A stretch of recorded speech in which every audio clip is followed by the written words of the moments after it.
Alright, the CUP method is pretty simple. The CUP method stands for confusing, unbelievable, and boring. Is your message confusing? Is it clear? When you are saying something, you want to articulate it in a way that is super clear. Make sure that you're using language that can appeal to 5th grade and below. Especially here in America, the average reading level is 5th grade. Okay, so you want to make sure that you're not using confusing language or your message, it doesn't match up with the pictures you're using. And what I mean by confusing is you want to dumb it down, okay? Dumb it down.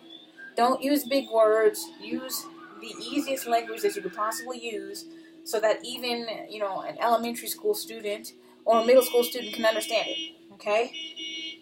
And part of it being confusing too is you're saying one thing, but you're not having a clear message as to what you want them to do.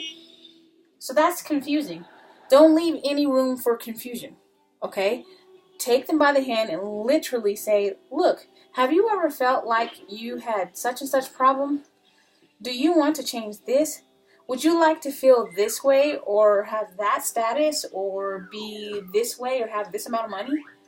If so, then click like or share or comment or sign up now or buy now or join now, and make sure that it's not confusing when they go to do that.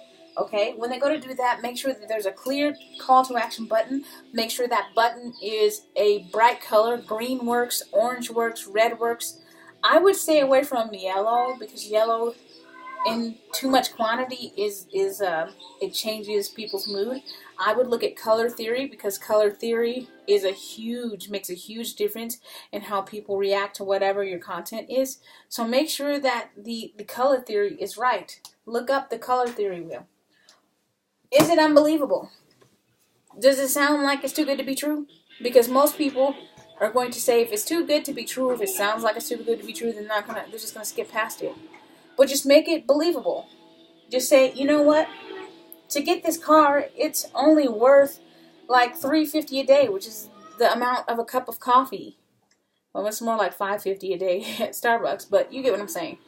It's like do the ridiculous method. Okay? It's the ridiculous method is going to be why it's ridiculous to not invest in your future because it's only $5.50 a day, which is how much you spend on coffee. Most people are going to be like, oh, I probably should cut back on the coffee so that I can invest in my future. Okay? If it's unbelievable, if it sounds like it's too good to be true, if it sounds like it's something that they've got to do, or, people are going to be turned off by that. Okay? Is it boring?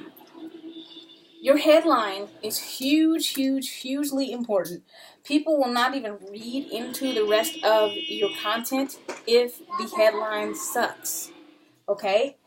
So make sure the headline doesn't suck. Make sure that it's going to be something that makes sense to what you have written about or what you're talking about or what you want them to do. And that is it for the CUP method. Don't be confusing. Don't sound unbelievable. And don't be boring, okay? It's really boring when you use boring words. Download the worksheet, the 37 marketing words, the hard-hitting marketing words that sell, and you'll understand what I'm talking about. Just make it alive, okay? All right. The next thing that we're going to talk about, you can find in the next video, just to wrap this up, and I will see you in the next video.